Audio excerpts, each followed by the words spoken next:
Visa rejected due to GSR. If you're planning to study in Australia in 2026, this one line might be your biggest fear.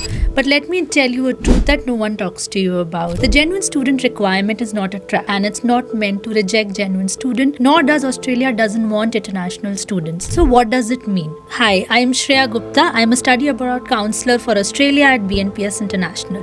Today, BNPS International breaks it down for you clearly and practically for both parents and students. Just facts. No rumors, no panic. Let's begin. So, what is a genuine student requirement? Earlier, Australia used something called the genuine temporary entrant. This was replaced by genuine student requirement. By 2026, this framework was fully enforced and clearly defined. In simple words, Australia wants you to come to Australia only to study and do not use the student visa as a way to enter Australia. So, they are not anti-student, they are anti-fake intent. So, what Australian immigration is really checking? They are not asking, will you stay forever? Will you take PR?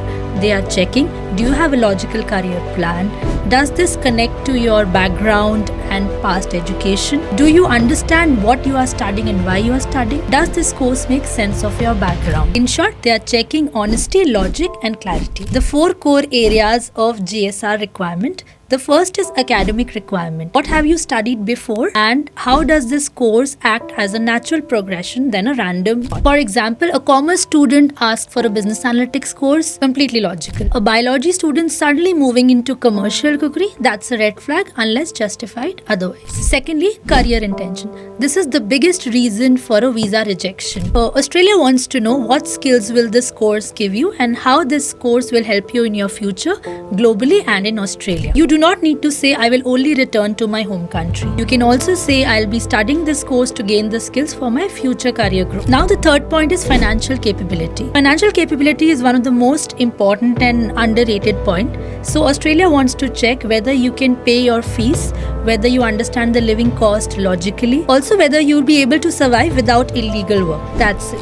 It's not about showing a huge amount of money. It's about showing realistic, transparent finances. Fourthly, your immigration history and gaps. Having a gap is not the problem, but having unjustified gap is the problem. So if you have a gap, for example, if you have studied, explain it. If you have struggled, explain it. If you have worked, explain it. The visa officer is looking for genuine answers. The immigration officers look for truth over perfection. Biggest myths about the GSR. Myth number 1, never mention PR. Reality, you can mention future possibilities, but don't make it the only reason. Myth 2, say what the embassy wants to hear. In reality, copy-pasted SOPs are the biggest reason for failure or rejection. Myth 3, choose any course Australia wants students. In reality, Australia only wants genuine students and not random students. GSR and SOP, so what makes a strong case in 2026? A strong, genuine student statement is logical, personal, chronological, and professionally aligned. And it should clearly answer why this university,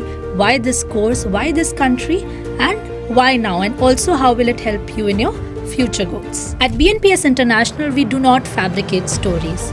We translate your real journey into strong immigration narratives. A message to all the parents who are watching this: Australia doesn't want to reject international students randomly. It is rejecting poor guidance. So a well-guided student will have the right course, the right university, will have his application guided properly. A well-guided student with the right university, the right course, the application guided properly, still has a higher chance for visa in 2026. The key is expert counseling, not shortcut. Why most students fail the GSR? Because they follow agents who say guaranteed visa. They do not understand their own profile. They use copy-pasted SOPs written for somebody else. They take courses only for part-time work. But a visa officer can spot this in minutes. Finally, the genuine student requirement is not your enemy, confusion is. If your intentions are real, your profile is aligned and your application is guided properly, Australia still welcomes you. At BNPS International, we don't sell visa.